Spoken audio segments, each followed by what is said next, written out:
когда үйдің кенжесі 30-ға келсе де кенжесі. Мама кешке отырсын барады, соған 5 мың теңге керек еді. Как раз 5 мың теңгем бар еді. Мама 5 мың теңге керек еді. Мен сұрақ қойдым ғой 5 мың теңгені, кет бар. Сен үйдің үлкенсің ғой. Кішкентайға берейік. Ол кола маған ба? Абайға?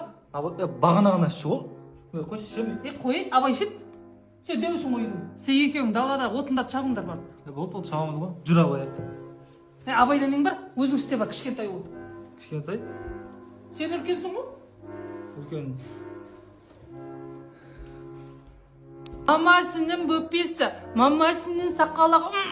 Осындай сақалақ кімде бар? Мама 13-те ғой уже. Не бопты? Үйдің кішкентайы. Бегамот.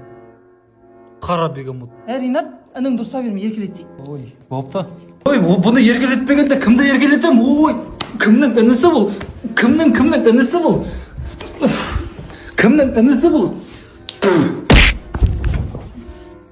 Жандарым, ұйқысы кепті ғой екеуінің.